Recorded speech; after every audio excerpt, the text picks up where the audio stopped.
Welcome to the Rejuvenate podcast. I'm your host, Chrissy Hawks, and I'm here with my co-host, the creator of Feel Younger and Genetic Insights, Elwyn Robinson. And today we are discussing the Big Five personality traits. So Elwyn, tell me, why did you want to talk about this topic today? Yeah, it's a good question. It's a little bit outside the remit of the show, or so it seems. But actually, one of the main things that determines not just how healthy you'll be, but also how successful you'll be, the kind of decisions you make at life, and also to some degree, actually, how you should approach health does depend on what your personality is like. And so the science of personality is very interesting. It's something that I think, we as a species have been into a long time. There's all kinds of ancient systems, right, with different ideas of personality. One of the ones that we had that actually was kind of the basis of the whole medical system for a long time is the four temperaments. So there was phlegmatic, choleric, sanguine, and can't remember the other one off the top of my head. But basically, so yeah, there's this idea that personality is tied to health is absolutely at the root of most systems. I mean, Ayurveda, for instance, they have their Pitta, Kapha, Vata. So and the Taoist system, they have the five elements and which of them is more dominant in you that they look at. So it's not a new concept by any means, but what I want to do is like a 21st century version, because most of those systems, although I feel like they have some validity, they're based on maybe an outdated, from my perspective, way of looking at life and personality and the world and all the rest of it. Like maybe it was perfectly valid at the time, and maybe it still has some validity, but I want to share the system, which actually is completely mainstream. It's mainstream psychology. It's the only system of classification of personality that is really accepted and supported and understood by the vast world of psychology and even to some degree psychiatry. And so I want to look at that. And I also wanted to do this episode talking about that because for a couple of practical reasons. First of all, we have a personality report in Genetic Insights, which is currently a bonus. We're not sure how long it's going to be available, but it's currently a bonus for everyone who gets a Limitless membership. And there's not that much explanation along with it. There's like a few sentences. And so because it's like one report with all of the different types in rather than one report each like we normally have for other stuff. So I wanted to give more information for those people who are Limitless members to really explain it in detail and why it is important and why I was happy to be able to include it as a bonus, potentially temporary bonus, but a bonus nonetheless. And then the other practical reason is because I actually had what I consider to be a potentially, and I'm exploring it now, groundbreaking insight connecting the Big Five with something else, which has made a huge difference with my health and well-being and seems to be very different, but perhaps isn't. And the connection between the two has actually very much interested me. So I kind of wanted to get it out there to share about this because I'm not a personality scientist, so maybe I'm not the one who's going to bring this to the world in a large degree. But if some personality scientist ends up watching it and having their own brainwave and then ultimately brings it to the world, I think that would be just fine. Like I really want this connection to be understood because I think it could really help transform the way that we see our own personalities. We tend to think of the way that we are as just the way we are, and we'll talk about that because there is some truth to that. But I feel like there is more ability to change than we normally realize, should we want to. Fantastic. Yeah, I'm really looking forward to this episode. So tell me, what are the Big Five personality traits? So the Big Five are referred to as, and I often remember this by a mnemonic, ACONE. So agreeableness, conscientiousness, openness, neuroticism, and extroversion. And so let me go through them one at a time. I'll do it in that order. So agreeableness. Agreeableness is generally considered to be sorry, let me clarify before I get into this. So all of these things are on a scale. So you could be very, very agreeable. We often talk about percentiles. You could be in the top 1%, and you could be very, very disagreeable, which is the opposite. Or you could be anywhere along that spectrum. You could be a little bit of this, a little bit of that. So when I give personality stuff, often when I say, one side's like this, the other side's that, a lot of people are like, well, sometimes I'm like this, sometimes I'm like that. And that's fair enough, right? It's actually healthy to be close to the middle of the scale, although it's a bit of a judgment in some cases. But generally, overall, I would say it's healthier to be closer to the middle. And there's reasons why we might be on the extreme that we'll talk about. But it's especially the extremes. It's when you very much identify with one and you very much can't even understand the other one, or it seems alien to you. That's something often that really shapes the course of your life. And it could be in a positive way, it could be in a negative way, it could be a bit of both, mixed blessing. But those are the areas, especially where often, you may have conflict with the world or conflict within yourself, right? Because you're quite extreme in one direction. Maybe you really don't understand people who are in the other direction. And so that's potentially an issue, and that's worth knowing about. So anyway, back to the scale. So the first one, agreeableness. So agreeableness is a measure of your level of, so people are highly agreeable. On the positive side, they are friendly, they are compassionate, they are kind, they want everyone to get along. They will, be the diplomats or the peacemakers. They will be the caregivers as well. So the positive qualities.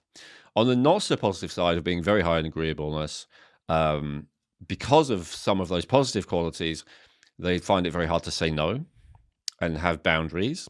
They find it very hard as well, often, to assert themselves, unless it's on behalf of other people, because they are such caretakers and caregivers often that they might be willing to fight for someone else, but they'll often especially struggle to do it for themselves. They will have a kind of perspective of looking after the weak, which is a good thing. But if it's taken too far, it can... So like the other perspective is... So one perspective is people should get stuff because they need it. Another perspective is people should get stuff because they've earned it. Both have validity. Both of them, if they're extreme, are probably imbalance and create problems in a person and society. And so the high agreeableness person will tend to focus more on the, if you need it, then you should have it, whether you've earned it or not. So that can be an issue. The other issue is that they really cannot stand confrontation. They really do not like confrontation. And so that's not a bad thing, because it means they're not constantly picking fights, which is good. But the downside is that they can often be dishonest, and therefore passive aggressive as well could be an aspect of it. So for instance, if you ask a highly agreeable person, will you do this for me? They will almost always say yes. And then maybe they won't do it. They'll show up late, or they'll, get ill or something like that. Like, they won't just say, I don't want to do it, because they don't want to say no.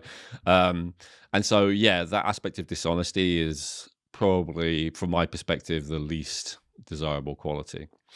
Now, the other side, the other side is sometimes called competitive or just disagreeable. So these people are basically the opposite of everything that I just said. So they often can say no. They might love to say no, which is a good thing. They can assert themselves. They may love to assert themselves, which can be a good thing. They are very honest in most situations, because why not?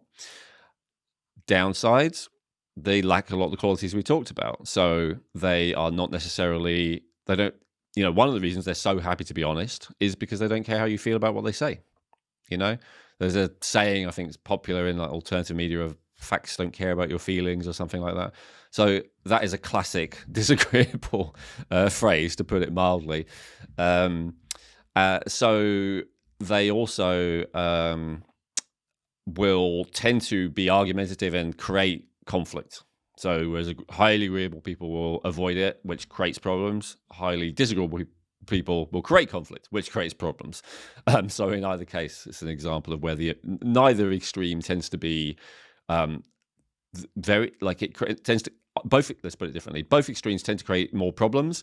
And yet some of the most interesting and amazing and people who we admire might be one extreme or the other, because it's so unusual that someone is super, super honest no matter what. Often a comedian might be that way, or someone else in a position of power, and it's very entertaining, or it's very refreshing, or like a Dalai Lama, or someone who's absolutely super compassionate. I don't know if that's the best example, but it came off the top of my head. But just that kind of person who is absolutely super compassionate and They care profoundly for everyone and every living being, especially those who need protecting and all that kind of stuff. They're amazing. But as I said, it can create more problems if you're either extreme.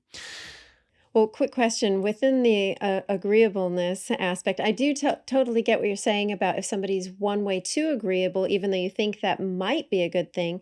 What I'm hearing you say is then they're not really being honest with either themselves or the other person because they're pretty much a yes person, but underneath there's they just don't know how to say no. Is that correct? Yeah, and yes, and most people, or they don't know how to say, I want that and I deserve it, right? So they're often overlooked for promotions compared to more pushy, like disagreeable people, that kind of thing.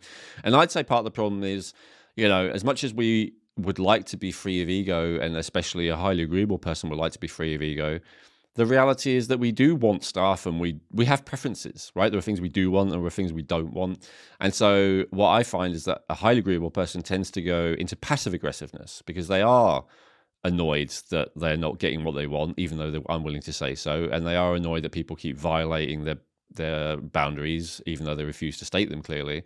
And so then they'll go to sabotage and like other underhanded or deceitful ways to kind of get back at the person rather than just saying what is on their mind. That would be the challenge. Now, a few people maybe can transcend that and be purely agreeable, just purely loving and put their ego genuinely aside. But from what I've seen, the vast majority of people, even when they're really earnestly trying to do that, the ego is still there. They're still human. And so they're still going to be annoyed when they're pushed around and overlooked and all the rest of it. So the next quality is conscientiousness. So conscientiousness is interesting. It's often thought of as, like the notes you wrote that you just got from Google or whatever, Chrissy, was, efficient and organized versus extravagant and careless. I would say, yeah, like disciplined versus carefree. Right. That would be my way of phrasing it. And or orderly, maybe that's another word instead of disciplined, orderly or carefree, something like that. And this is beyond just your behavior, though your behavior would reflect it. It's also down to what you want, right? So a highly conscientious person will want a ordered, structured environment, for instance, ordered, structured interactions with people.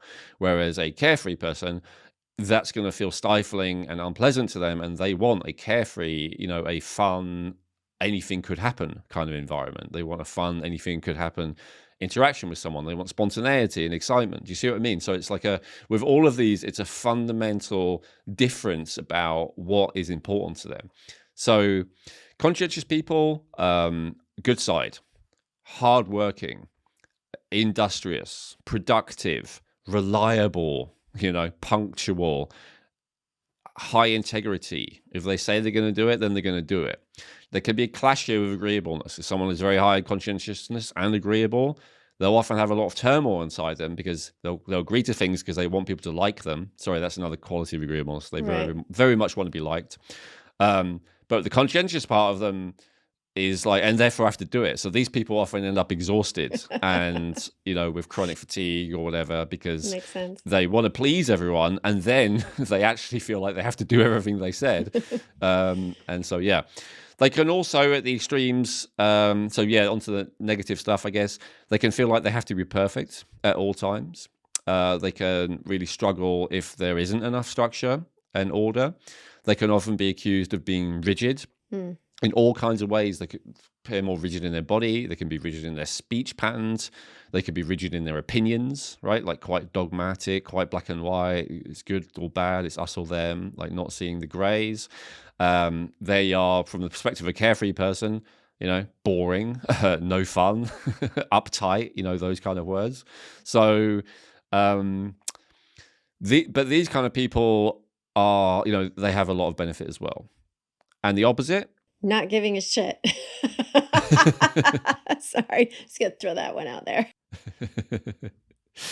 Yeah, I mean, in the positive and the negative sense, that's the challenge, right? So in the positive sense, being carefree, so fun, spontaneous, they see life more about enjoying themselves rather than about, getting stuff done, or, achieving something or, being this perfect person. So I sometimes see people who are quite hardworking who nonetheless test quite low on conscientiousness. So the distinction that I actually make is this, and I think I see those people because I often come across quite extraordinary people, but it's not that common in the everyday population. But here's the distinction. The biggest thing that I've noticed is people with high levels of conscientiousness are focused on what needs to be done. Whereas people who are low in conscientiousness and more carefree, they're focusing on what do I want to do? Mm. And so ideally, we've talked about this previously, you do something that's very beneficial and productive and disciplined and that you love, right? Yeah, we just talked about this, on the healthy habits. So absolutely, it's finding that balance, really, isn't it? Best of both worlds. Yeah. But a lot of the time, if you are high in conscientiousness, then you'll keep focusing on what needs to be done, not on what will bring you joy. And conversely, if you are the other type, if you're more carefree, it's not necessarily you're only focused on what will give you joy because, reality of life, especially in different roles, if you're poor, you have to work. If you're a parent, you have to look after your kids. You have to do drudge work to some degree. But what I've observed is the level of, there's kind of a level of resentment with carefree people who have to do stuff that is quite hard to overcome. And, often they'll do a lot of stuff, maybe taking drugs and all kinds of things to be able to override that and still do what they need to do. Whereas with a highly conscientious person, there's almost a joy in finding something that needs doing and just doing it. Like it needing to be done is more valid than, whether you wanted to do it. Like they often look for what needs to be done the most and do that. And so, yeah, that's more the distinction that I see. I do meet some people who are reasonably low in conscientiousness who are still quite productive, but they're doing things they enjoy. I know a lot of people who are writers and, speakers and business people and coaches and whatever, right? They enjoy their job, but try and get them to do drudge work like accounting or, whatever is drudgery to them. And suddenly, like, they will be like, I don't know, spoiled kids or something, right? Like, they just don't want to do it. So that's a distinction, I would say. Whereas a conscientious person will just roll up their sleeve and say, I'll just get it done. Yeah. So whereas the agreeableness scale, I would say, is all about how you relate to other people. The conscientiousness scale is all about how you relate to the concept of work and discipline. Right. Yeah, those are good distinctions. Beautiful. Yeah. So, finding out that balance and that harmony within that, I think, is key, as we discussed previously. But beautiful. Okay. So the next one, again, just in that order of a cone, is openness to experience. So there's two different kind of poles to this, and actually two poles to all of them. Let me talk about that. So some psychologists further subdivide each quality into two. So for agreeableness, they further subdivide it into compassion and politeness.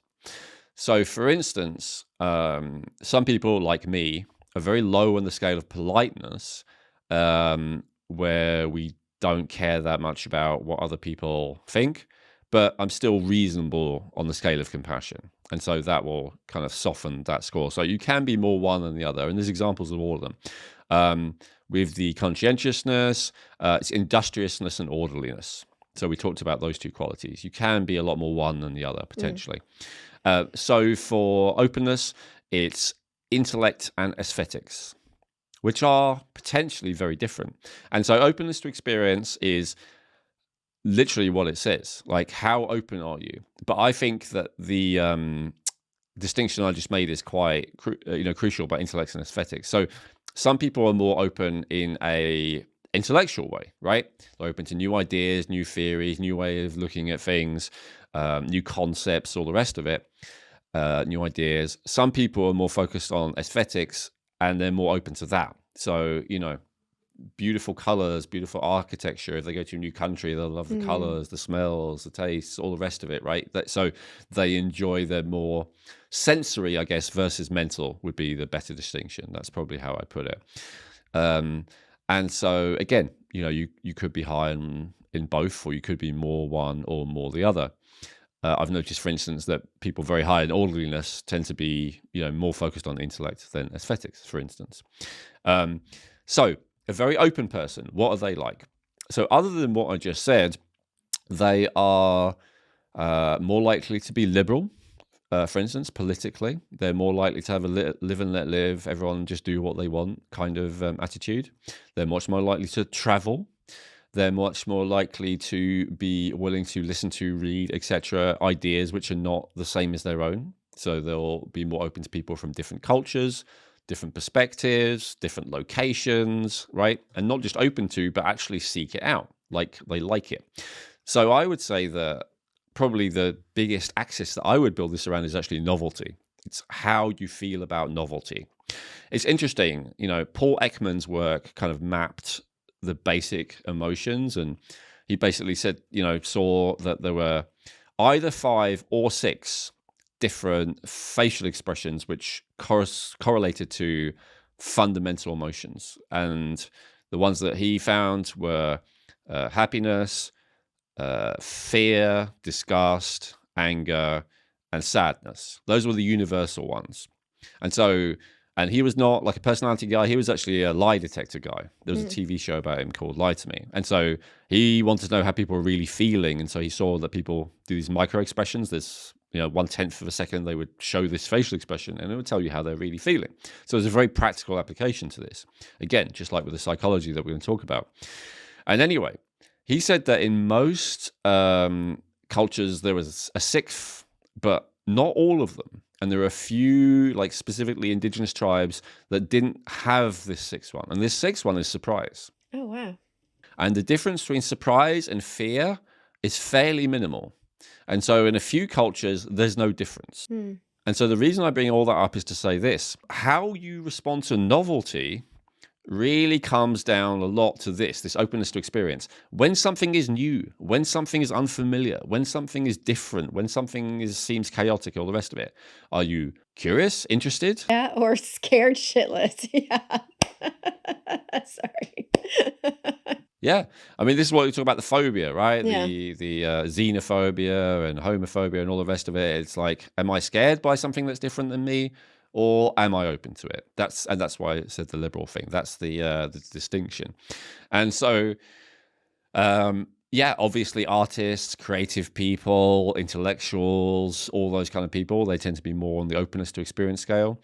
I haven't really talked much about the opposite other than there being a lack of something. Right. So the people who are low in this scale are really focused on what is safe, what is consistent, what is well known. Routine. We could even use the word conservative in the true sense, not in terms of the political sense. Like appeals to authority and tradition will work way better with people low on the scale of openness to experience. The fact that we have done it this way for X amount of years is argument enough to a person low in openness, whereas it's a ridiculous reason to someone who's very high in openness. So tradition, all of that kind of thing. Organized religion would be much more appealing, for instance, to someone who's high in cautiousness or low in openness to experience, same thing.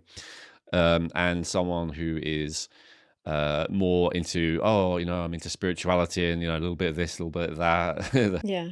They're much more likely to be open. So those are a few different examples. Oh, no, those are really good. I like how you gave the distinction of whether they're open in the mental area or more in the aesthetic area.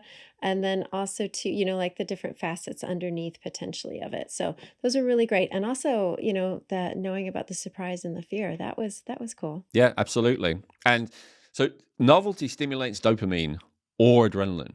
And as we know, we talked about this before, the switch between dopamine and adrenaline is actually very small. So we can all handle a certain amount of novelty. I mean, everyone would become bored and depressed and lacking in dopamine if their life was entirely routine, right? Like, there's a few films about that, Groundhog Day, right? Where you just repeat the same day over and over, and it drives most people crazy to know exactly what's going to happen at every moment. It's not fun, even to the very high, low in openness trait. It still wouldn't be fun eventually. Everyone wants a little bit of novelty, but everyone wants at least a little bit of novelty. Some people want loads and get bored very easily. Yeah, you could also, I would say the word that just popped up into my mind as well to go along with novelty is variety, is having those changes. Yeah. Well, but variety, you could yes. I mean, someone who is more into openness will say, be happier cycling through 10 different meals than one meal the same every day.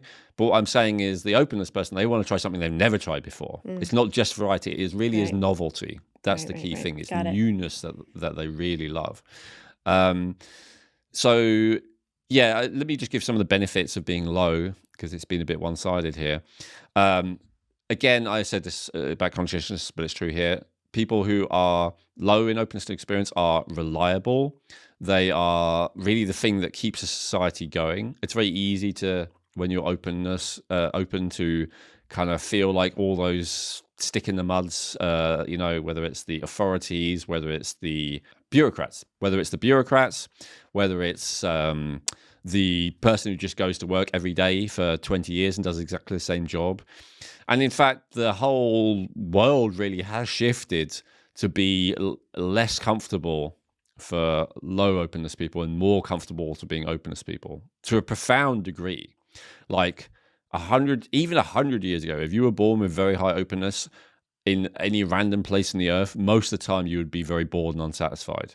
These days, it's the opposite. If you're born in very low openness, most of the world is going to freak you out and overwhelm you. You know, it's a massive shift that we've had over the last 100 years. And so our value system is very much to prioritize openness and see it as a good thing. And that's, I guess, partly because the creative types now kind of are in control. Whereas before it was the keepers of tradition, right? Like monarchs and stuff like that, right? I rule, and my father before me, and his father before him, and we do it that way, and that's all about tradition and keeping things the same. So when our role models and the people who told us what's what were very low in openness, we're more likely to be like that, right? Now our role models are people who are very open, and so we act like that's a good thing. But both have their value. That's the key thing. Society would completely fall apart without low openness people to keep everything running, keep the trains on time and all the rest of it. So the next one is neuroticism. So when I say neuroticism, most people think of Woody Allen, I think. They think of someone who's like full of maybe anxiety and insecurity. And there's some truth to this. But the really crucial distinction with neuroticism is between do you or do you not tend to focus on negative, or more accurately, painful emotions? So I'll give an example of this, which is really a lot of people can relate to, I think. Let's say you put up, a social media post or something, and you get 9 lovely, friendly comments and 1 negative one.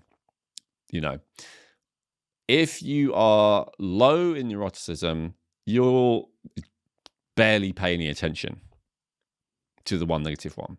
If you're very high in neuroticism, 99% of your attention will go to the 1 negative one. And that'll be true. It's 1 in 10, 1 in 100, 1 in 1,000. Like, we have a tendency, if we're high in neuroticism, to focus on everything that's bad and everything that's wrong and everything that isn't the way that it should be and isn't the way we want it to be, and the things that are scary and things that are infuriating and things that are depressing and things that are sad and all the rest of it. That's where we tend to put our attention if we're high in neuroticism. On the other side is, low neuroticism, or sometimes I just call it secure. And it's people who are not like that, who, when negative feelings come up, they let them go, don't focus on them. On the extreme of low neuroticism may even be, and I'm speculating here because I haven't really seen much about this, but it may be, ignoring the painful emotions too much, right. Never being willing to feel negative emotions. I'm not sure about that. I haven't seen enough research on it. That's my suspicion. So it sounds like 1 is good and 1 is bad. And kind of from the perspective of the individual, that's almost true. It's basically true. If you have higher neuroticism, you will suffer more because that's the very nature of it. And to be honest, to some degree, you'll make people around you suffer more, right? Being around, again, if we talk about the extremes, someone who's very high in neuroticism, like top 1%, they are going to be unhappy almost all the time, no matter how good their life is, right? This is the classic cliche of the person who has everything. And I'm not talking about, other factors that may make that happen, but I'm saying even they don't have any other trauma or anything, it's just a tendency to focus on what's bad. Obviously, the advantages of being the opposite type are pretty obvious. You feel more confident, you're more resilient, you're less likely to be overwhelmed, you're more likely to be able to stay centered and have a balanced view and all the rest of it. That's the typical one, as I say, the typical understanding. I haven't really seen talk about people very low in neuroticism maybe having an issue with avoiding negative emotions. So let's just not get into that. So what's the advantage of having high neuroticism? Right. Yeah.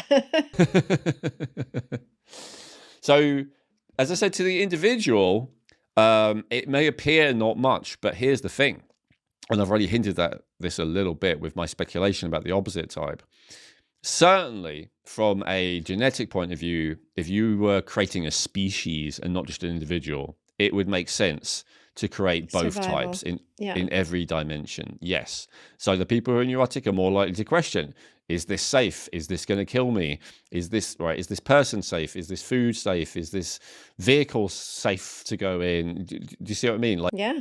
is this person trying to hurt me? Is this so? Whereas neurotic people, yes, will have a lot of paranoid fantasies about this and that thing being out to get them or dangerous or whatever. Of course, sometimes they're right. Many times they're right, you know? In fact, in this day and age when there is a lot of, not that there's necessarily more danger than there's ever been, but there's more hidden danger than there's ever been. There's more danger that you could easily miss if you're not more aware. And so, you know, most people in the health world are probably going to be neurotic to some degree. And certainly teachers and also, you know, consumers of content. And that's partly because they're just aware of the bad stuff, right? They're aware that there's dangerous, toxic things in food. And just the idea of toxicity is a much more appealing concept to a high neuroticism person and a low neuroticism. They're going to want to investigate it in detail. And of course, it's true to some degree, right?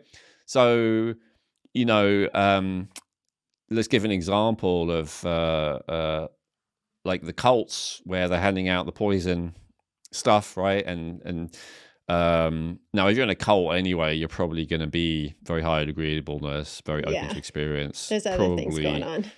Not super low in neuroticism. But if you are high in neuroticism, you're going to be, well, wait a minute, why am I, is this dangerous? Is there, you know, and you'll be the only person who doesn't die. Yeah. There was a situation in the last few years, which we won't comment about, which is kind of similar, where the, you know, paranoid, suspicious, neurotic people actually made the right choice, not necessarily from an informed point of view, but simply from a, that's their reflex to everything point of view. And these days, you know, more and more they're right, that this is poisonous and this person isn't trustworthy and this organization isn't trustworthy, et cetera, et cetera. So again, I would say that there's always been value in neuroticism because there's always been danger. There's always been reasons to be worried and afraid and angry and all the rest of it throughout history. But again, I would say that we're going into a world more and more that doesn't suit neuroticism. It's a bit different. It's more like it needs it. Right. Like people who are very low in neuroticism are probably going to make some really bad mistakes. And I remember seeing some research that said that people high in neuroticism, it's one of the subtypes that lives a really long time. So obviously if you spend all the time worrying and stressed and being upset, that can and does reduce your lifespan. But conversely, if that means that you're avoiding all these different toxins, avoiding all these different situations, avoiding contaminations, et cetera, you know, then actually, so especially, I guess, if it's neuroticism plus conscientiousness, actually, it might serve you quite well. The quality of your life may not be great. Right, because you're worried about it all the time, unless that's in balance. Well, you know, thank you for giving those points. You know, absolutely, they're great on neuroticism. So it's not necessarily a bad thing, especially if somebody says, "Hey, you're so neurotic." I'd be like, "Thank you." So that's a good thing. I believe there's one more, Ellen. What is it? Yes, you probably want to be more balanced if someone Yeah. says you're so neurotic, but maybe they're projecting and they're the neurotic one. Who knows? Yeah, the last one is extroversion. And this is the one that most people have heard of, pretty much everyone's heard of. And so this is, are you extroverted or are you introverted? So there's a few distinctions about this. Obviously, extroversion, those people are more outgoing. They like to be around people more. They tend to have some of the other qualities we talked about of disagreeableness again. So they tend to be more assertive. They tend to be more, willing to speak their minds, stuff like that, or other thing being equal. They tend to not be as keen on secrets, their own or other people's. They'll just happily, share anything. Introverts tend to be the opposite. They tend to not like to be around people. They tend to prefer their own company, or and because the vast majority of humans are kind of pack animals, and so I don't think that most introverts aren't really loners, but what it is they prefer to be around people who they already know well. It's kind of the novelty thing again, but specifically interpersonally. And yes, they do want plenty of time alone as well. So they want to spend their time either alone or with people who they already know well. Whereas an extrovert, yes, they like being around people, but again, back to novelty, they really like being around new people. Extroverts really enjoy attention. Introverts often do not. This is one area where often the two just cannot understand each other. Where I've definitely experienced that. The idea to an extrovert that you might not want attention is insane to them, and conversely, to a strong introvert, the idea that you actually want attention is insane. So yeah. Now, the general definition that's often given here, because a lot of people feel like they're both, and it's true. It's good to be, again, probably in the middle-ish. But the general definition that's given is like, if you feel recharged by being around people, then you're an extrovert. If you feel recharged by being on your own, then you're an introvert.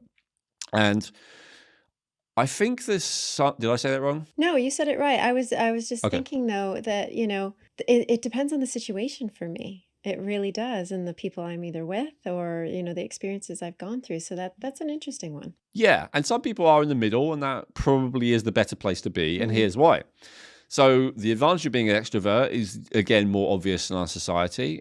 You're more likely to make friends, you're more likely to keep friends because you're more likely to reach out to them, you're more likely to have relationships. A lot of people are incredibly lonely in this day and age, so even having any relationship is generally beneficial in this day and age where we're kind of fragmented from our pack or even from our nuclear family these days. You're more likely to have some of the benefits we talked about earlier. So you're more likely to, get a promotion. You're more likely to be hired in the first place, all that kind of stuff, because people notice you, right? You're more likely to be successful in any endeavor which requires people's attention, which is a lot. So the introvert, but they do have a downside. And one of the downsides is that they don't do very well on their own, which sometimes is necessary. Another downside is that they tend to not be very deep because they're always focused outward. They tend to have not done much self-reflection, so they're often quite unaware of anything that's going on inside them. And so when they then do, and often they do better than introverts for a while. So often, they get away with that for longer. But if a problem does come up eventually that requires self-reflection, they will find it much more difficult to do. If a problem does come up that requires a lot of solitary study or solitary activity, they'll find it harder to do. We've talked, there's most of the practices that I've recommended for health, for instance, are solitary activities, right? I mean, you can do them with someone else. You can meditate, with someone else, for instance. But generally that's not always easy to coordinate. It's certainly easier to do it on your own, depending on what you're doing, for instance. Same with exercise, same with a lot of things. So yeah, often it is better to do things with others. So again, extroverts are more likely to do the better way of doing things, but they then won't be able to do the not as good way, which often will hurt them. So that's like the benefit and drawback. Now, there's a distinction about this, which I haven't heard from others, but I'm very convinced about this, so I'm happy to share it. I believe that the root of it is not so much are you charged by being around other people or not, it's your degree of sensitivity or obliviousness to your external environment. So what I have observed is highly extroverted people, they often don't listen, which you could say is just because they prefer talking, but they often don't seem that aware either. And I'm talking about simple things like there could be traffic noise blaring around them or something, and they'll barely even notice it. Whereas to an introvert, that would be crushing, overwhelming, really stressful.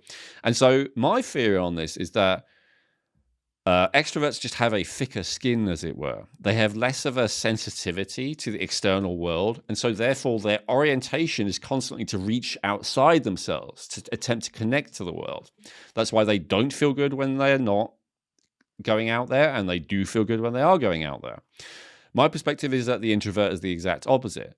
they are very sensitive to the outside world. They're often good listeners. They often, are very aware of their environment. They often pay attention. And so because the world is so loud to them, they're constantly, to some degree or another, trying to keep it at bay, push it away.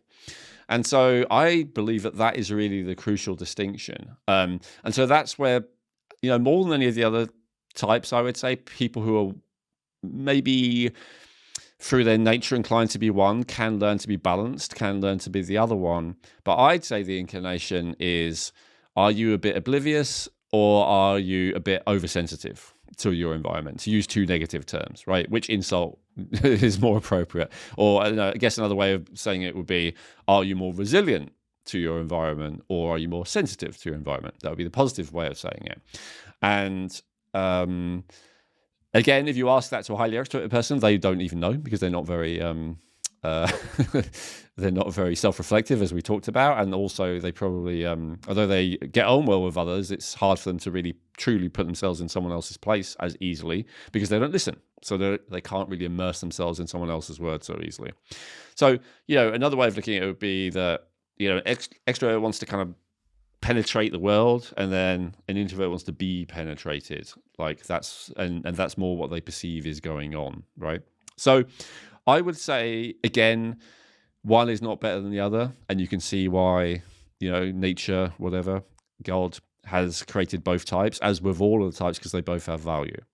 And the subdivisions for this last one, extroversion, are enthusiasm and assertiveness. So like I talked about, there is some issue of assertiveness also with disagreeable people can tend to be assertive because they don't care about other people's feelings to some degree. But the real thing that usually dictates assertiveness is more extroversion.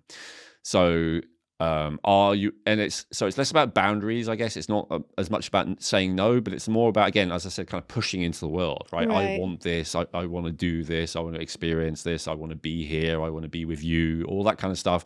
They're happier to just say that rather than an introvert who more wants it to come to them, what they want. That's so, people who love philosophies about manifesting in the sense of making things happen, maybe a Tony Robbins type of thing. That's more of an extroverted philosophy about how to get what you want. Whereas people who are more like law of attraction, I'll just sit here and wait for it to come to me. That's more of an introverted way of getting what you want. But yeah, the extrovert is more able to assert what they want. Absolutely. And then the other scale, enthusiasm. So this is about level of cheerfulness or enthusiasm, as it said. So the more extroverted you are, generally the more upbeat you are. Mm-hmm. So this is different from neuroticism. And so neuroticism has a tendency to focus on painful emotions. Extroversion is more maybe level of vibrancy or something like that. So introverts are just more withdrawn, more sedate, more centered, more calm, more, all other factors being equal. Extroverts are more excited and enthusiastic and passionate and interested and all the rest of it. That's more the scale. And so I see it as, partly a dopamine scale. The higher that a person has dopamine, the more extroverted they'll tend to feel, is what I observe. We're going to take a quick break to share with you one of our amazing sponsors, Genetic Insights. What makes Genetic Insights uniquely valuable is that they test over 83 million different variants, which guarantees a 99.7% accuracy on all of their DNA reports. With over 100 reports available, you get comprehensive insights into what your DNA is telling you about how to optimize your health today and in the future. I found reviewing my results to be incredibly accurate and applying some of the recommendations, which are personalized to your individual DNA, to be extremely helpful for me and my family.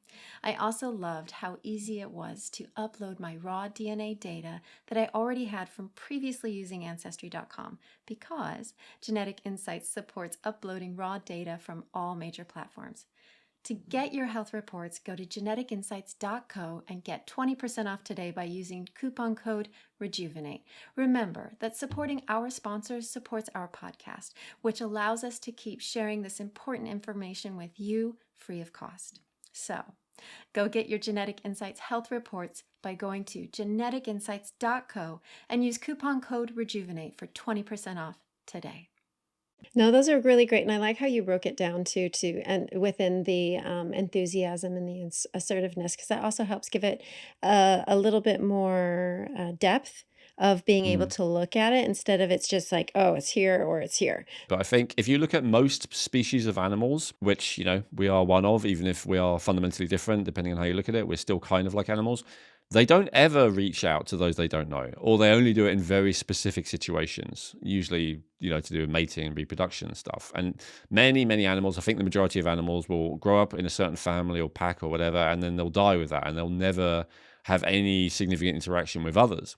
Um, and sometimes it's big, right? Like maybe there's hundreds of thousands of penguins. Sometimes it's just, a couple or whatever. But it's your tribe, your group, right? And you don't go outside your tribe and your group.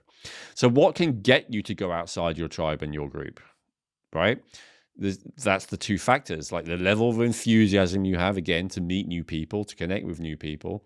And then the other thing is the level of drive you have to get what you want, your assertiveness, your motivation, your whatever you want to call it.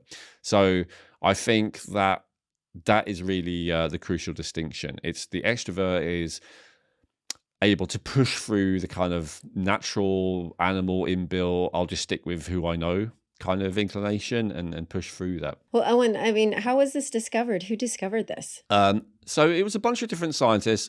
I can't remember the names, and I'll be honest, that's okay, because that's really what separates this system of personality from any others.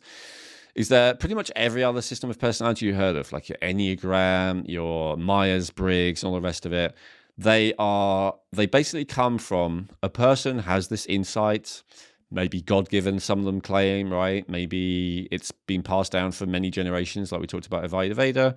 Maybe it's something that they've worked out in a very clever way. But whatever it is, it's like they have an idea and then they attempt to fit everyone into it, right? You're this type, you're this type, you're this type. That's the universal thing. And sometimes those systems are based on self-reporting, and sometimes the systems are based on what day you're born, or like other things about you, maybe the shape of your body, or all kinds of other things, right?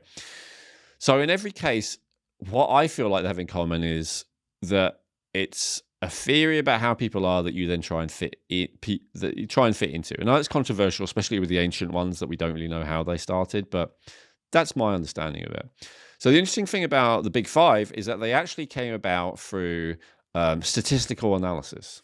So there was no one person or even group of people deciding this is how I think humans are divided. What they did is they just asked a vast amount of questions of people, and then they did, I think it's called a factor analysis, to basically say, how can we categorize all these traits into like foundational traits? And they weren't trying to find 5 because it's a snazzy number, right? It was just like whatever comes up. And so that's what came up for them. So every single personality thing, anything that you can think of, Chrissy, like fits naturally into these 5 types. Now, that's also what I want to cover in part 2, is I believe that a different person, actually before any of these scientists, I think this is the 50s and 60s, different person actually came up with the same distinctions, but from a completely different directions. So we're going to look at that in episode 2. But anyway, that's the Big Five, is very simply that. It just comes from analysis of data. It's not someone having an idea and then trying to fit the world into it. Yeah, that's a good point. I mean, there's a lot of that out there. Well, why did they call it the Big Five?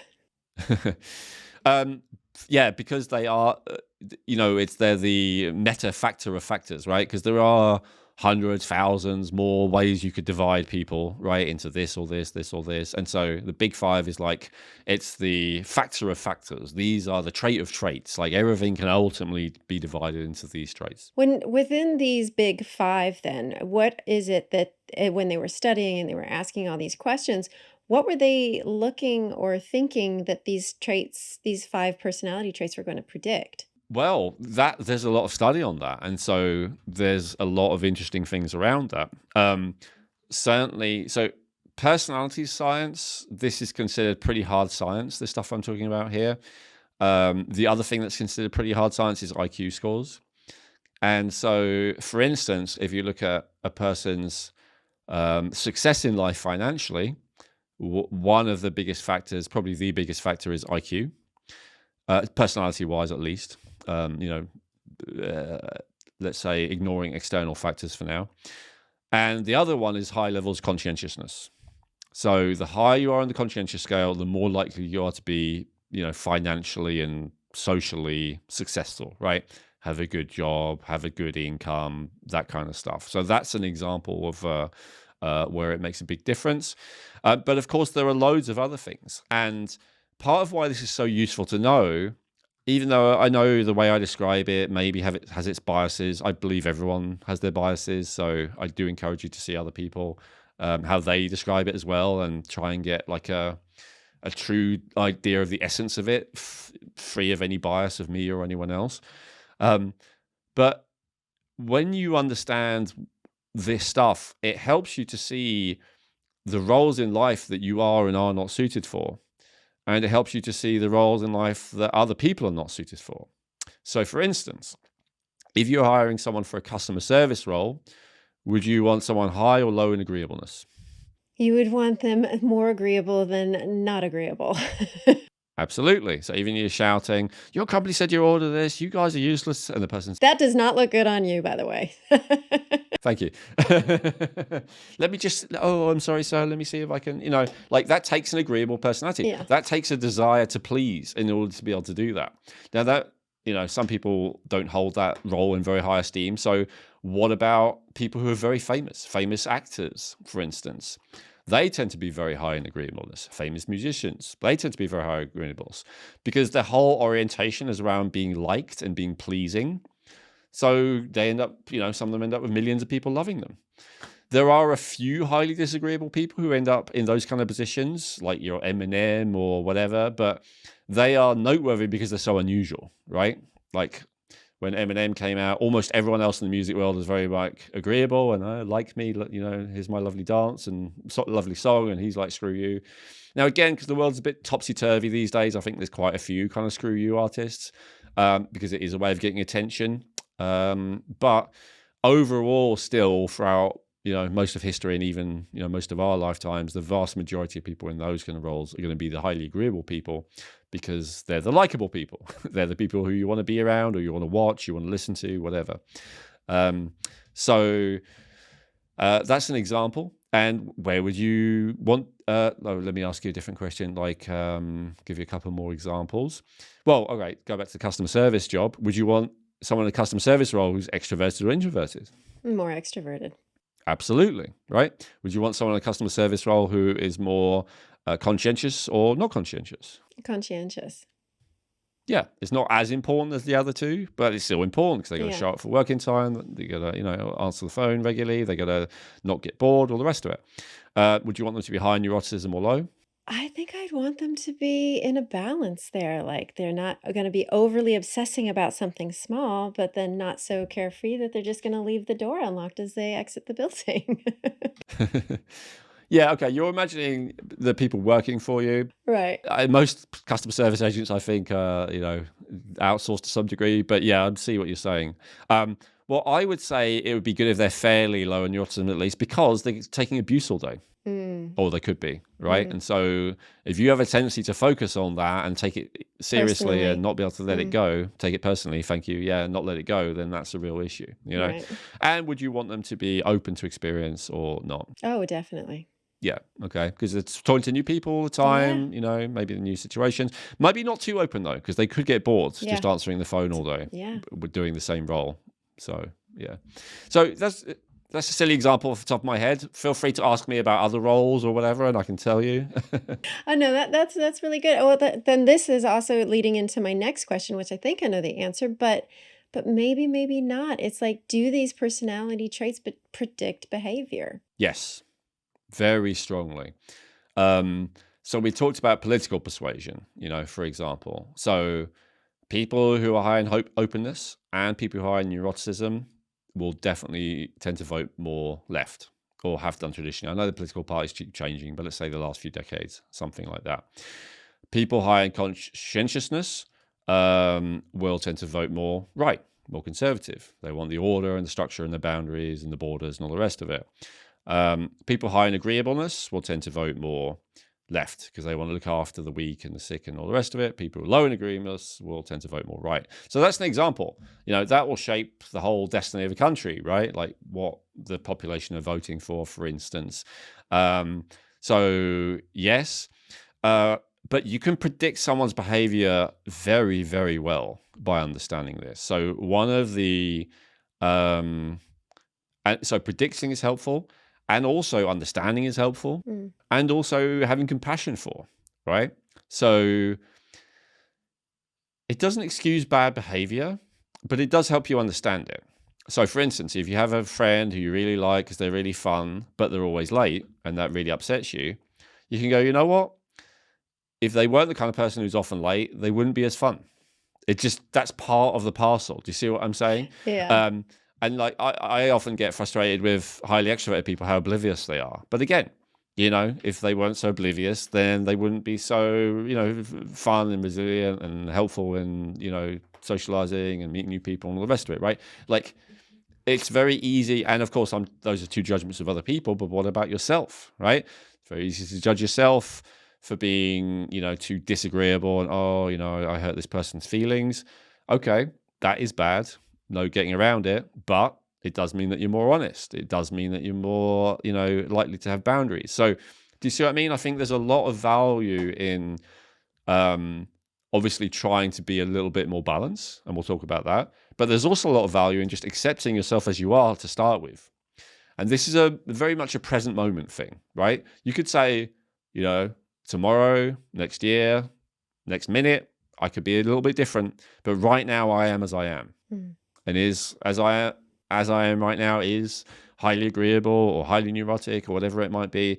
It is valuable to accept yourself as you are and not beat yourself up about it. And most people I've noticed, they either, and again, it will tend on these, how they are on these scales, but they'll tend to either make themselves wrong a lot or they'll tend to make other people wrong a lot. Maybe neurotic people will do both. Highly neurotic people will do both. And it helps to do that a lot less if you do that. The other thing is that roles thing that I was talking about. Everyone is a failure if they are in the wrong role for their personality type, right? It doesn't matter how brilliant you are and how successful you are and all the rest of it. If you take someone and put them into a role that is fundamentally against type, they will not be successful. They will be a failure. So a lot of people have a lot of self-esteem. Even carefree people have some self-esteem tied around, because it's very deeply ingrained, social status, level of success, whatever, status, basically. So it's very hard to be successful and therefore be perceived as high status if you're trying to be good at something that you're not suited to. And that's a mistake that I have made. And it's a mistake I see a lot of people making their whole life. And that's why I wanted to bring this up in a podcast about health and how to feel younger, is because, we talked about one of the things that may be prematurely aging you is toxic relationships, for instance. Yeah. We talked about that a few episodes ago. Well, one of the things that could be prematurely aging you is to try to fit into a role in life that doesn't suit you. Trying to be something other than you are. Trying to fit a square peg in a round hole sort of thing. Because I mean, that's exactly Absolutely. what my next question was going to be. What are there benefits to taking these tests? And I think you've absolutely answered it, because by it predicting or, behavior, it can also help identify where you're suited. So, what really are the benefits of people taking these tests? Very simply, to know everything I just said, basically. But okay, but with a caveat. So there is one problem with these tests, and it is especially an issue with people with various degrees of delusion or whatever, or just extroversion, that obliviousness, lack of self-reflection, like we talked about. And also it can be an issue with who you're comparing yourself to, that you may not self-report very accurately. So I'll give you an example of this. If you are a highly conscientious person, but everyone around you is very disciplined, very organized, very structured, you might think you're not disciplined because everyone else around you is a lot more. You're late sometimes, and all of them never are, right? Maybe say your mother, your father, your sister, your your uncle, that's your core group, they're all a lot more conscientious than you. You're going to think that you are the slacker, but you're not actually a slacker. You're just a slacker compared to them. So that is a tricky one with the self-reporting. And then, just a general lack of self-awareness, of course. There are various reasons for that. And, with narcissists, for instance, we talk about they tend to convince themselves and everyone else that they are already their own ideal self-image. And so they often react quite poorly to the idea of not being good at anything. Now, a good test will ask the questions in a way that there is no good and bad answers, so people are more likely to be honest. Oh yeah, and then the other thing is the dishonesty factor. I mean, for instance, one of the ways that these tests are used is with employment. I talked about that before. It's hugely valuable before you employ someone or really go into any kind of voluntary relationship with someone. So a business partnership, a marriage, all kinds of things. It's very actually helpful to know this about them. And so because people are often taking the test for those reasons, they may not answer honestly. They may answer what they think the person wants to hear. So there are numerous reasons why it might not be helpful. But I recommend a few things to try and mitigate that. First of all, obviously, when you do it, be committed to being 100% honest. Second of all, when you ask the question, make a mental note not to compare yourself to the people around you. Try and compare yourself to what you believe to be the average as much as possible. Now, there's still room for error there, but it's less. At least that's an attempt, right? An example of this is like very highly successful people.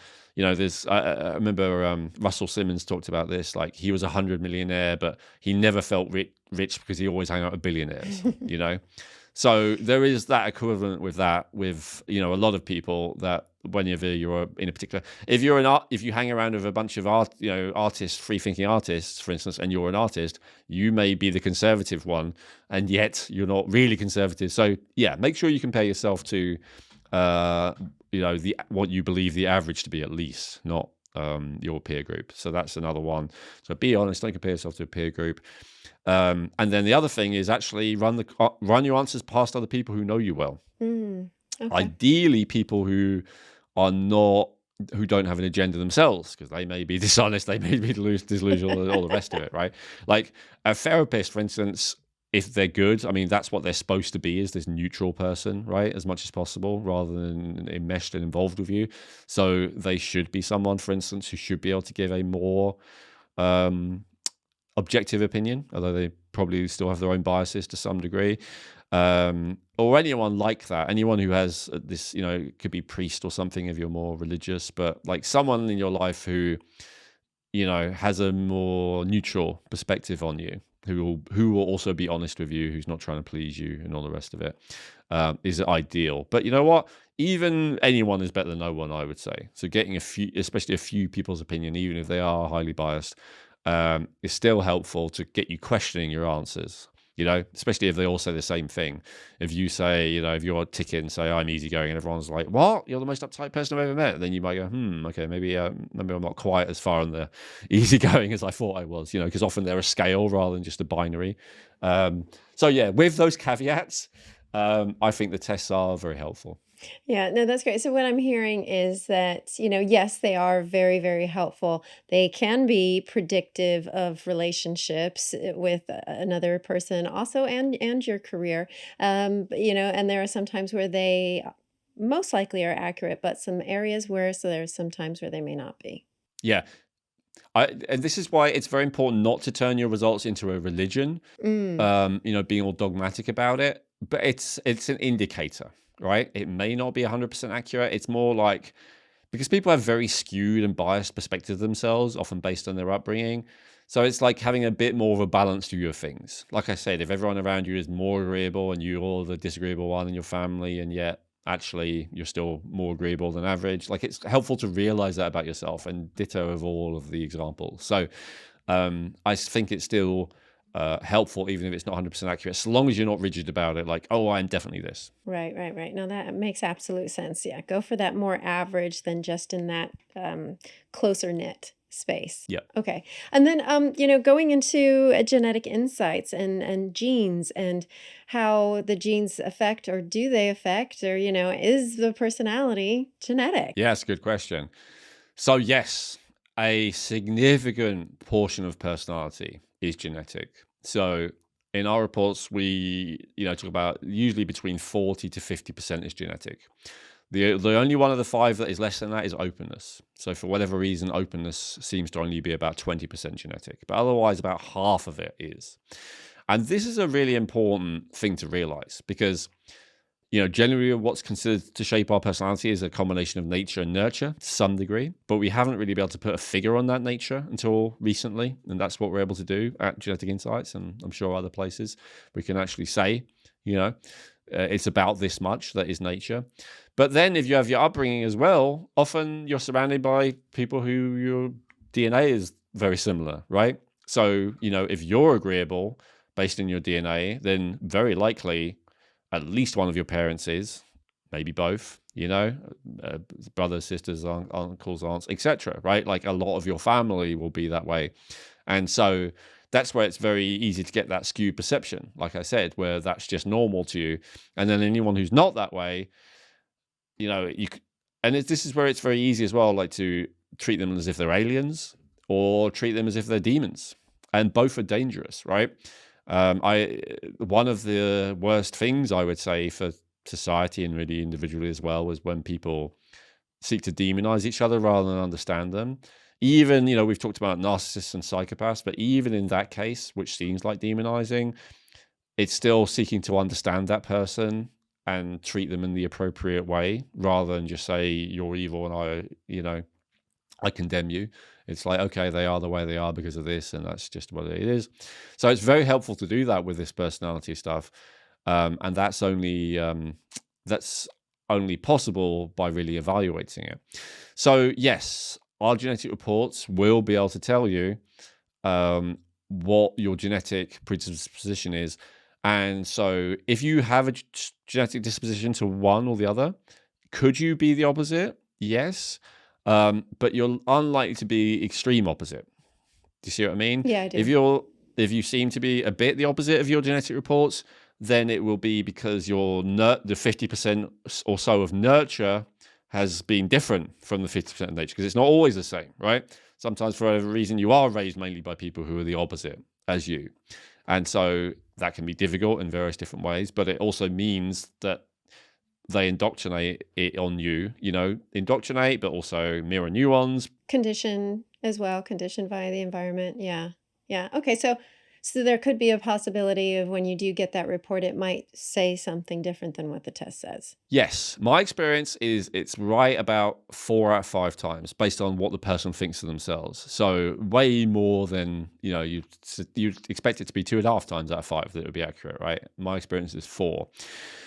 But there's something else about this which I find very interesting, which is when it's wrong, often I actually feel that it's more valuable information for the person than when it's right. And so I'll give a couple of Yeah, I was going examples. to say, can you explain that? Yeah. So I had a woman who was highly disagreeable, according to her reports, and yet she was extremely agreeable in her behavior and in her own assessment of her behavior. And it turns out that, she was older and she came from a culture where it was taught that children are seen and not heard, especially female children. In fact, women should be seen and not heard and barely seen. And so basically anything other than agreeable behavior was severely punished with violence. And so when a person is in that situation, they become what they need to survive. You learn fast. Yes. Maybe not so fast, right? Yeah. The people in that situation will get a lot more beatings than the opposite type Yeah. born into that situation.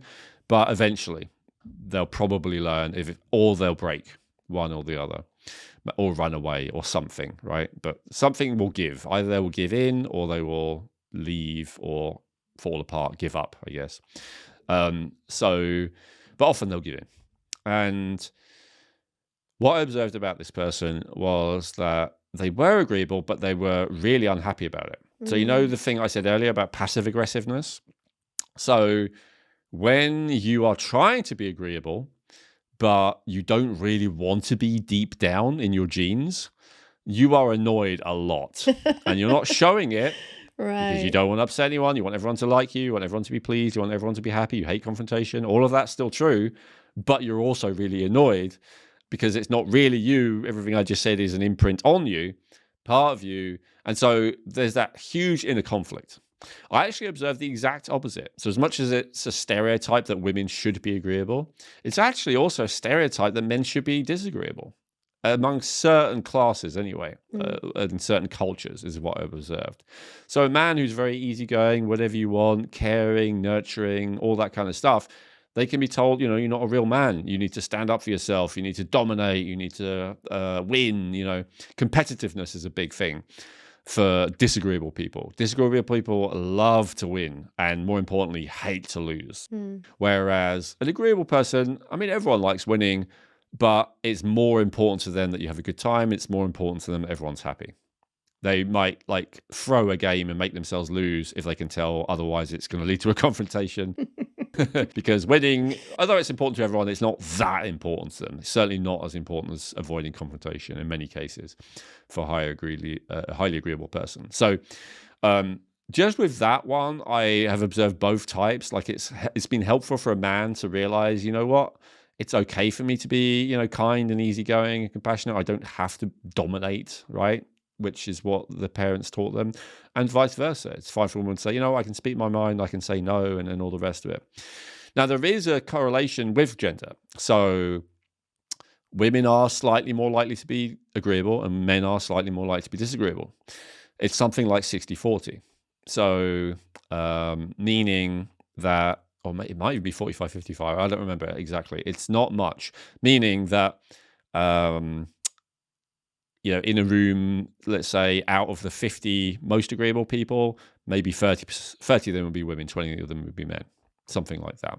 So it becomes more significant the more far up the scale you go. So meaning the very, very, very, very, very disagreeable people are almost all men, because they're at that end of the spectrum, and the very, very, very, very agreeable people are almost all women. But most people are average, and there's only a slight variation in terms of the average.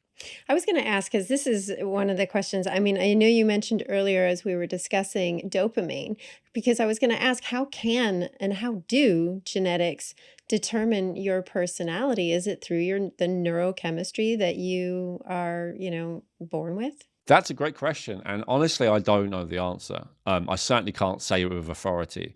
So with a lot of these reports, and to be honest, it's not just true of personality, even health reports, what we're really seeing is correlation, not causation.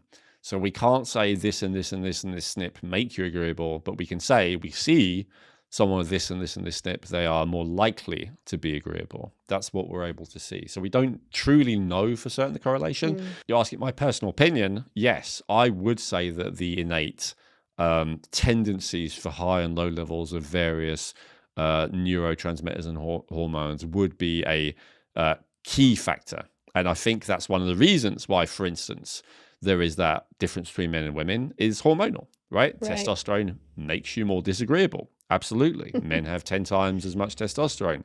So yeah, absolutely that I do think it's a factor, yeah. But it's not really proven. I would like to do the research. I hope you're enjoying this episode. I just need to take a moment to quickly tell you about a way that you can support the podcast by getting high quality, affordable supplements that Elwyn and I personally use, and that's Feel Younger. What I love about Feel Younger is they have great quality products with minimal fillers, but the prices are very affordable. You can call their customer support team 20 hours a day, 7 days a week, and in my experience, they're really helpful and friendly. And what I love most of all is the amazing descriptions Elwyn's written for each product category about that topic. There's so much information and education on it. I've actually learned more from reading their product descriptions than I have from most articles. So, to support the podcast, please use Feel Younger for all your supplement needs. And to let them know we sent you, you can use promo code RejuvenateMe for a 20% discount off your first order at feelyounger.net. That's 20% off your first order with promo code RejuvenateMe at feelyounger.net. Okay. Yeah. No, that would be great. Yeah, please. Well, this is also going to take me to my other question because as you were talking about in the previous question where we were discussing how to take the test and being, having that self-reflection of taking yourself more from the bigger group, and then the thought that popped up to me, which is what I'm going to ask it here, really is, can these big five traits change in a person? Because I know, like, thinking of who I am today and who I was when I was 20, I'm different. So, can these traits really change? Yeah. Yeah. So there's a few examples of that. Let's talk first about what's kind of unconscious, and then we can talk afterwards about conscious change. Okay. So unconscious change. So for instance, younger people are more open to experience than older people overall. That's an absolute fact. And that's partly because you have to be, right? When you're first born, everything is new and you have to accept Yeah. that. And then, but it's very common. It's a cliche that the older you get, especially very elderly people, really do not like novelty. They're far more likely to experience it as a fearful thing.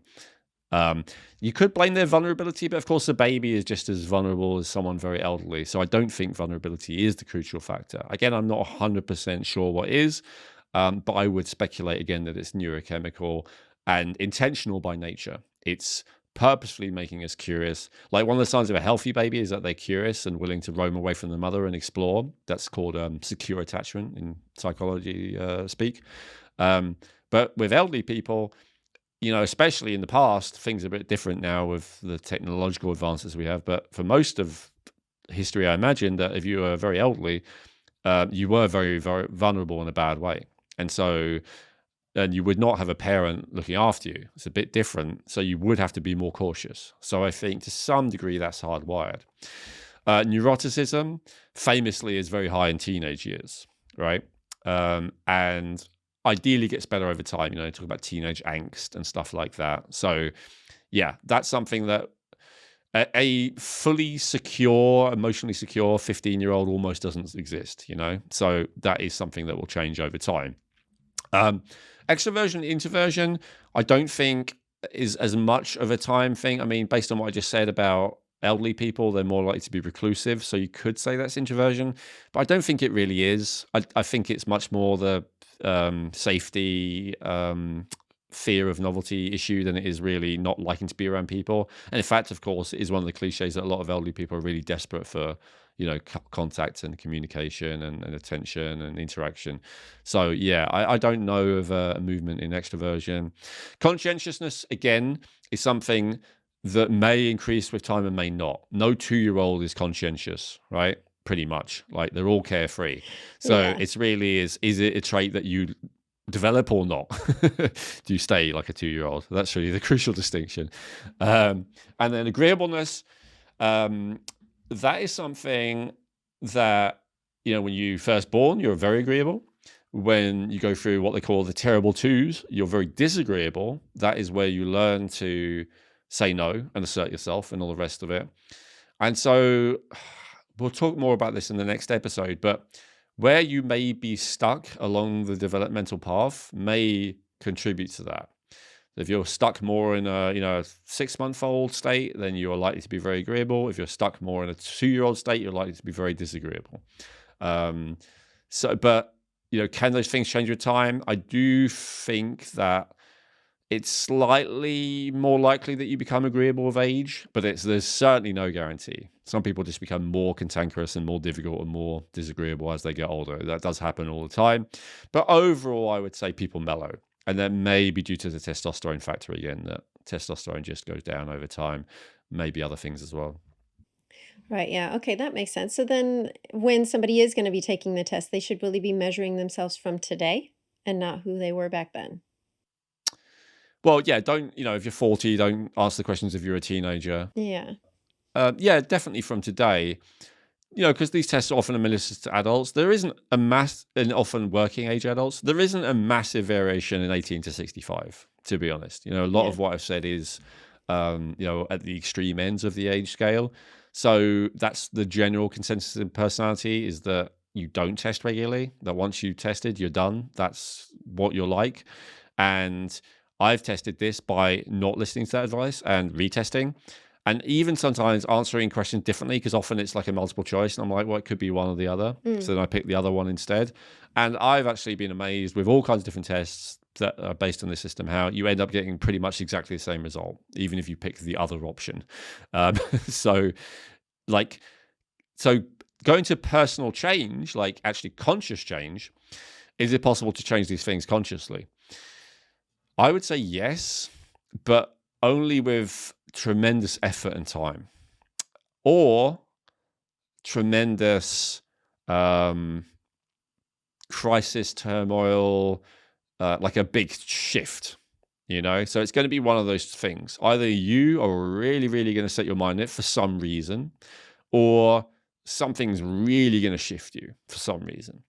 And an example of this is, disease. Like people who get a terminal diagnosis, for instance, or, like a very serious diagnosis, they often really shift their worldview. And, Good point.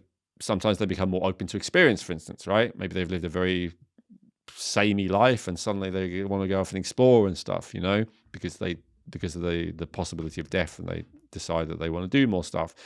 Some people who've been very reclusive, they have something happen and they suddenly become much more outgoing, for instance, as a result of a near-death experience. So that's a shift from introversion to more extroversion. Some people, when they have a traumatic experience, are going to go more to neuroticism, right? Especially if it's very traumatic, then it can override their feeling of otherwise feeling secure. So, and let's people in various roles. I talked about coerced roles, right, of being forced to be more agreeable through violence, but someone might even do it voluntarily. Maybe there's someone that they want in their life, and it's so important to them that they will start being more agreeable in order to make that happen. That's possible as well, and I see that all the time. I think it's especially famous for men to do that in relationships. The woman's attracted to the bad boy, and then, over time he becomes nicer because he has real feelings for her, and then she's less attracted to him. It's a little bit of a cliche, but that's, an example of that happening in a negative sense. Of course, it could be the opposite, it could be the positive sense, which is the one that is the subject of a lot of female fantasies like Beauty and the Beast, where she starts off with a beast who's highly disagreeable, and through her love and kindness, she makes him a nicer, more compassionate guy, right? That's the other end of the spectrum. So, so it can happen for a few different reasons, but it's rarely anything mild. And also, people often revert to type over time. Right. So you might become that agreeable person temporarily for your relationship with someone, but then maybe if that relationship ends, you'll revert back again because it's easier to. Or, you may have that near-death experience and decide you want to travel the world, but then a year or two later, you're back to, a fairly routine life because that's actually what you're more comfortable with, that kind of thing. Yeah, that all makes sense. Yeah, thank you for that. I was going to ask because, we're really done a few episodes. We did, just on feeling good and things like that. So are there, or which of these traits, or are any of these traits negatively correlated with feeling good? Yes. Number one, neuroticism. Absolutely. Like feeling good in the moment. Now, there's the argument to be made, as we said, that a bit of neuroticism will stop you doing things that are harmful for you that will actually make you feel better long term. But certainly very high neuroticism is going to make you not feel good. Low levels of conscientiousness, though, I correlate with a lot of suffering as well. So it goes both directions, as we talked about in the previous episodes. But as I said, the people who are highest in conscientiousness tend to be successful in life. And that's a big deal, having money, having security, having, status, all that kind of thing, that higher conscientiousness is more likely to lead to, absolutely generally makes you happier. Living a carefree, hedonistic, I'll just do whatever I feel like in the moment life looks fun and appealing, but it usually ends up in, disaster, whether it's, you end up falling in a trap, whether that trap is addiction or, joining a cult or whatever it might be. If you just say yes to everything, eventually you'll say yes to something that's really hard to extricate yourself from. That's part of the challenge. So I would correlate very low conscientiousness with more suffering, not feeling good. I'd say both of the extremes of agreeableness and disagreeableness will lead to not feeling good for different reasons. In the case of very disagreeable, because you're so horrible to others that they're going to be horrible back. And in the case of very agreeable, because you're so horrible to yourself that you're going to end up feeling, low self-esteem, low self-worth, that kind of stuff. Also, like you said earlier, that you might find that you're very irritable, and everybody else is like, "Why is she so moody?" Yeah, I mean, often you will try not to let other people know, but yeah, like your family and stuff like that, you won't help be able to show it to them, right? So yes, absolutely. I was gonna then ask, I mean, really the same question for lifespan, but I think, thinking of the answer to that one because you've kind of explained it your answer to the last question. Yeah, the only one that I've seen that correlates to lifespan that's kind of validated is, again, conscientiousness. Because as much as being too uptight creates its own problems, they're not as bad as the problems of, as I said, saying yes to everything. Those problems are generally more severe. So, and also, they're more likely to go to the doctor if there's an issue or go to see someone and not just ignore it and all of that kind of stuff, right? They're more likely to be organized and basically self-discipline is one of the main things that leads to health, as long as it's not excessive. So being like totally disciplined can be a problem. Being totally undisciplined can be a problem. But on the scale, you don't actually want to be in the middle. You want to be a bit on the discipline side, really, in order to be healthy. That's what the research shows, and to be successful. It's one of the few where there's a lot of evidence that at least mildly being on one side really is beneficial, and not a lot of evidence in the other direction. And yeah, longevity is one of those. Okay. And then, going also because, speaking of longevity and being successful, you mentioned IQ earlier as we were discussing. Then are Yeah. there certain traits which ones within these five can really, determine that number? So I saw some research on this recently, and it was actually surprising to me a little bit, although I do understand it. So I'll share what I learned. I'm not 100% sure if it's accurate 'cause it's still a new area. I just want to add, by the way, in terms of IQ, along with conscientiousness, is the other biggest predictor of success. Not just financial success, but actually longevity and health. So the higher your IQ is, the longer you're likely to live and the better your health is likely to be overall. As to why that is, right? It could just be you have more money, you have a better job and all the rest of it. You can afford better food, or you're less likely to be homeless or take drugs or whatever it might be. There could be a lot of reasons for that. It could just be if you're higher IQ, you make better decisions overall for your health. There could be a lot of things, but there is that correlation as well. So yeah, in terms of the personality traits, so in fact, because this was surprising to me, Chrissy, what would you guess? I mean, I'd lean more towards, conscientiousness in there. And I mean, is it one? Is it multiple? Two. Because I'd also say openness to experience would be one as well. Great. Yeah. So you got 1 out of 2 right. Yeah. Openness. So high IQ people are a lot more open. And so this is generally what you see. People high in openness and neuroticism, as I said, tend to be more liberal. Also, people with very high IQs tend to be more liberal. So they're more open. They're more likely to be open to travel, different cultures, different religions, different perspectives, and all the rest of it. And yeah, so that's one thing.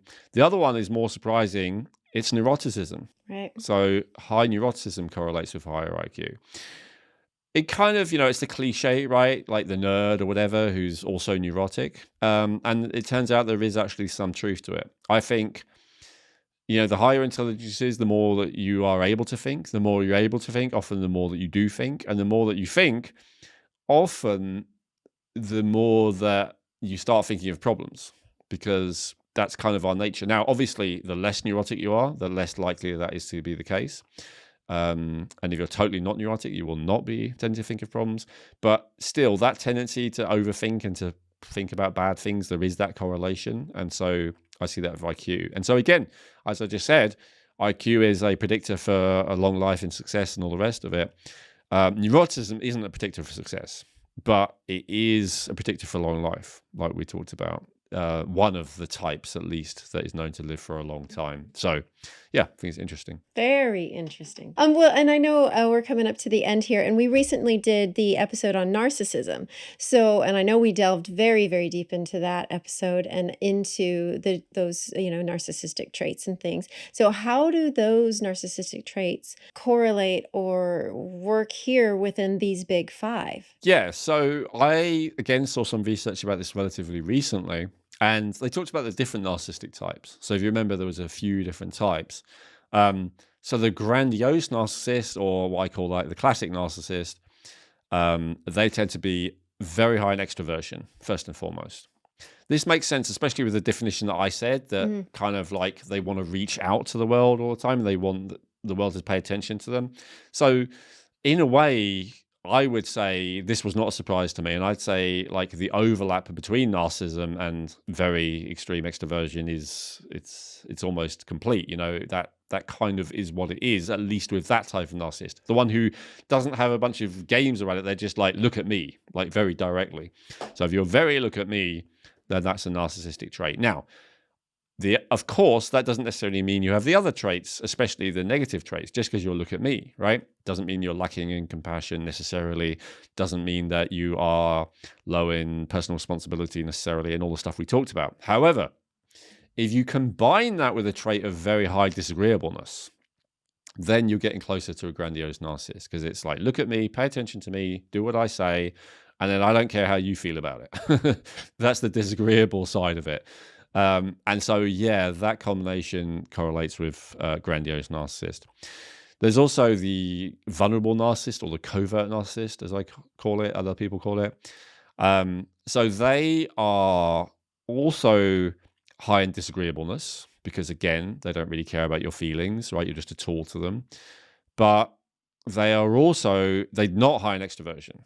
They are not, they have no enthusiasm, right? They're miserable, covert people, and they're trying to get you to feel sorry for them. And so they tend to be high in neuroticism.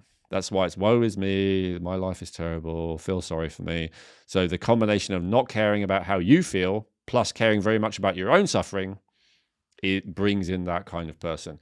I would say still extroversion as well, though that wasn't what the study said, because still, if you are that type and you're low in extroversion, you're still not going to enjoy, or more than enjoy, feel that need for attention from people that a true narcissist does. So, yeah, I would correlate it with that extroversion as well, but it's not as much. And remember, we said there's two elements of the extroversion scale. There's assertiveness and enthusiasm. Yes. So the covert narcissist, low in enthusiasm, but still reasonably high, at least in the assertiveness, right. Just because they're willing to hassle you to get something from you or manipulate you or whatever it may be, right? They don't retreat inside themselves. No, not at all, because they're at you like, oh, look at you with that, and you have that, and I don't, and potentially, yeah.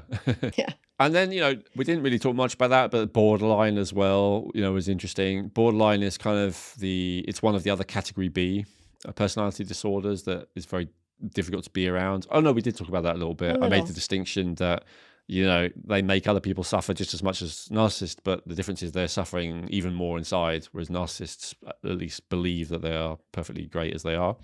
And so the borderline, the main distinguishing features, I'd say, first of all, even though I didn't see it in the study, I'd say, again, extroversion, because they're constantly getting involved with people, which an introvert would not do, new people. But the other main things that distinguish them is high neuroticism. They're constantly very upset for whatever reason. I'd say constantly, not constantly, but very, very frequently, very upset. And they're low in conscientiousness. So they're all over the place. They're disorganized, they're chaotic, and they tend to pull you into this chaos and drama. They seem to never be able to get their lives together and always be trying. So, yeah, that's a low conscientiousness kind of trait.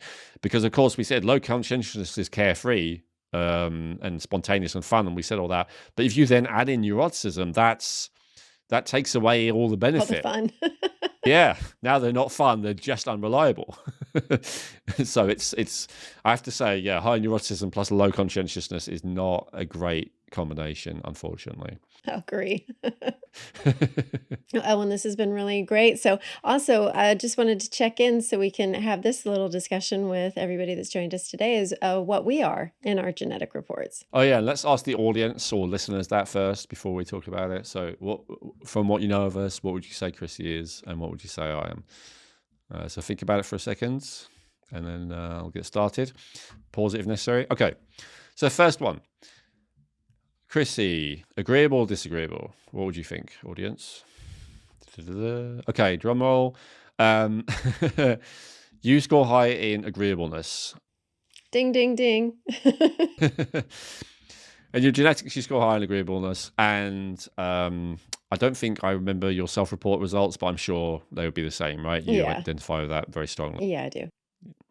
And so do you identify with what I've talked about, the challenges and the benefits? Is there anything you disagree with? No, I don't. I think that was pretty spot on. I think I've, over the work that I've done throughout my life, I've definitely moved more into how can I say, coming to the center of that agreeableness category.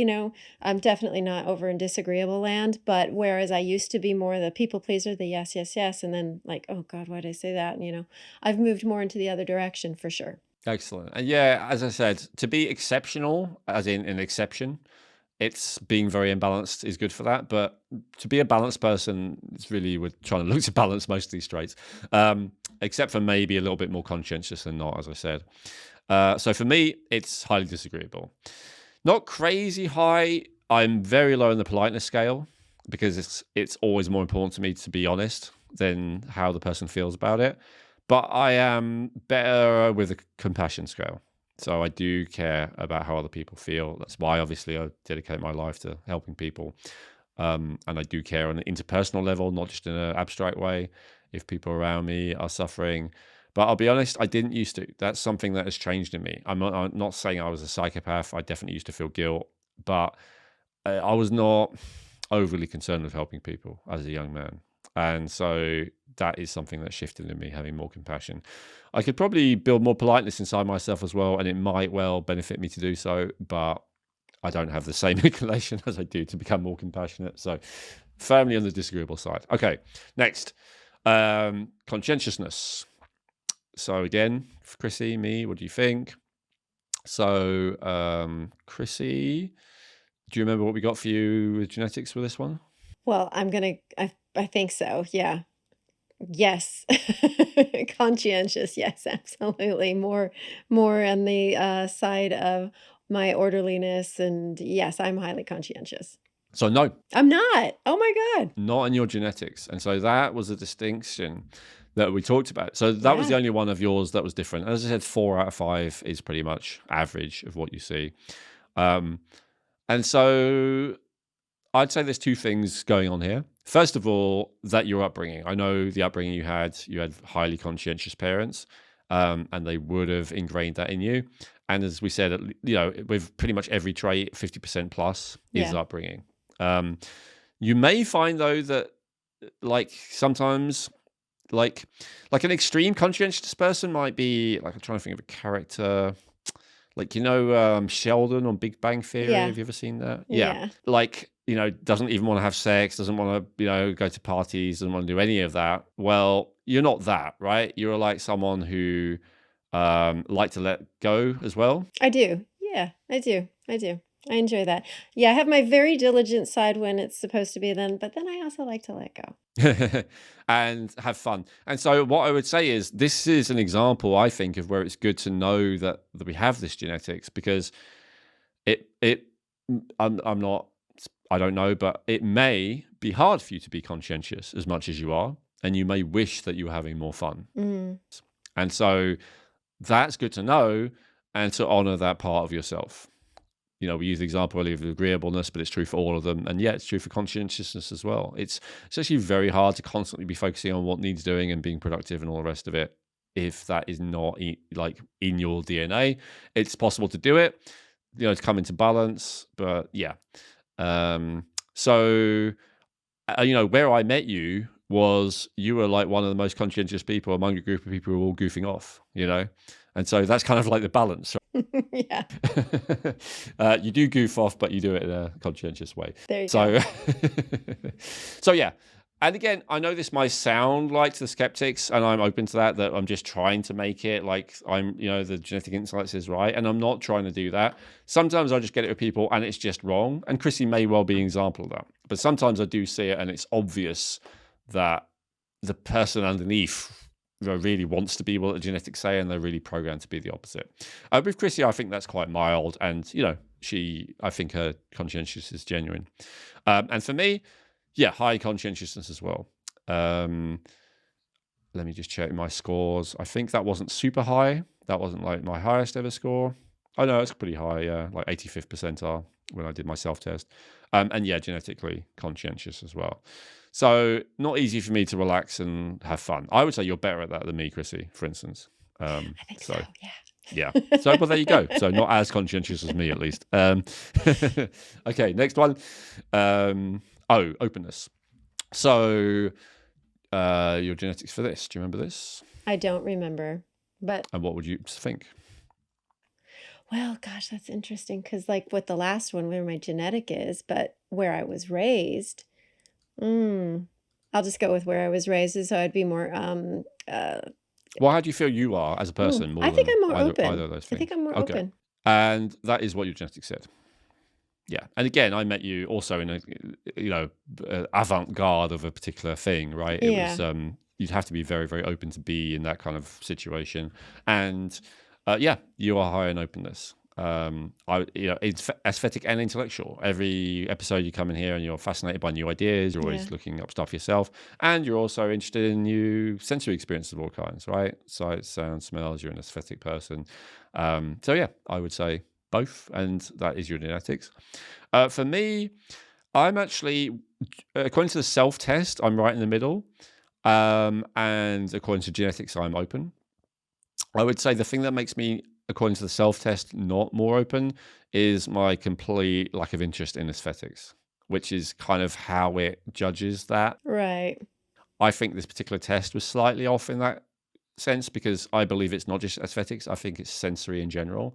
So I'm quite open to new tastes, new smells, new sensations. I just don't care that much about how things look. So I would say I'm more on the openness scale, despite what my self-test said. So again, the genetics is accurate for me. I think all the ones we talked about so far, the genetics matches me. Yeah. And then next, N, neuroticism. Where would you say you are on the neuroticism score? Yeah, I would say I'm neurotic. And so I don't know if I have that in front of me, the neuroticism one, but I think I remember that one that you did have that as well. Neurotic rather than secure. And Yeah. I am neurotic rather than secure according to my genetics. And this is the one out of 5 that, according to self-reporting at least, is not right for me. It actually says that I'm low in neuroticism. I don't know, again, if that test was 100% accurate. I would actually put myself in the middle. I think I am quite good at not focusing on the negative. Otherwise, I wouldn't be able to do what I do. But I'm, not super secure either. I'd say I'm kind of in the middle. Yeah, I think that rings true for you, how I see you with that, for sure. More in the middle. Because I have like this self-assurance, right? That, I'm not easily shaken by other people's opinions. It's so true. But I can tend to focus on negativity. So that's why I say, yeah, kind of in the middle. And then lastly, we have extroversion. So what would you say you are? Introvert. And again, yeah, that is what we got for you. You're introverted genetically. So this is easy to mistake, by the way, because Chrissy's quite highly agreeable. So she's very friendly.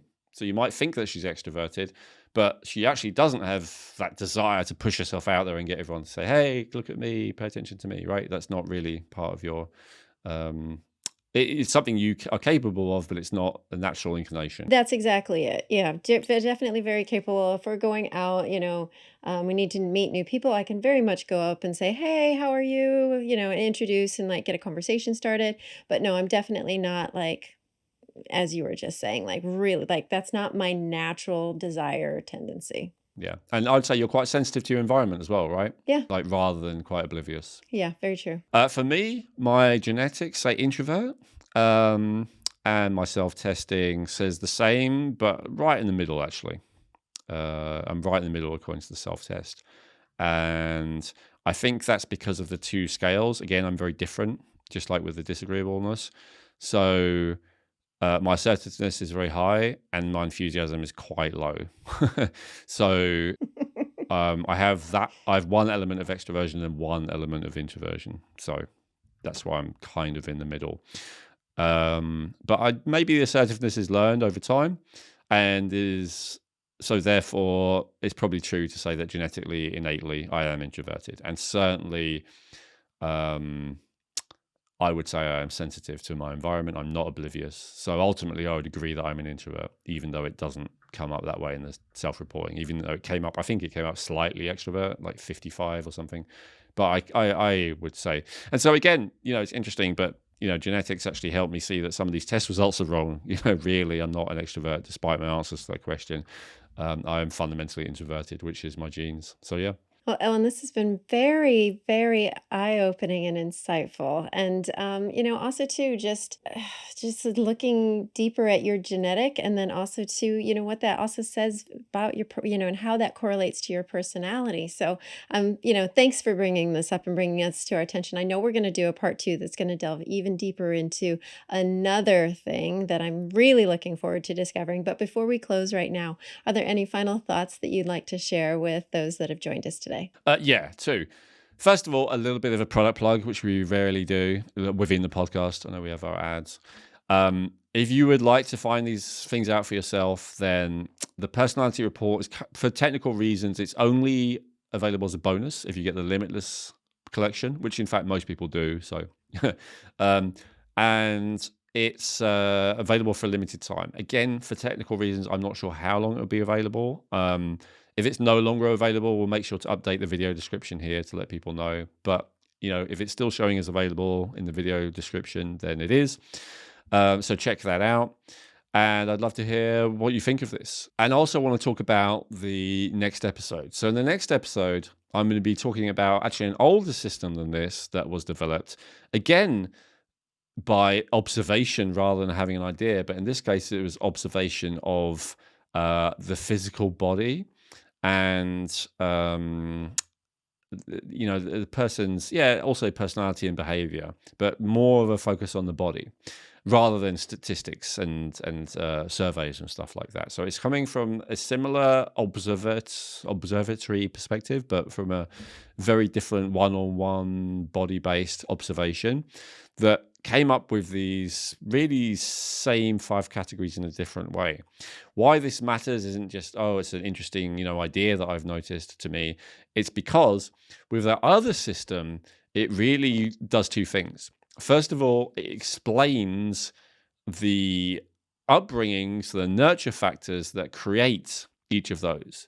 Because some of them are a bit obvious, and we've given a few examples, but many are not.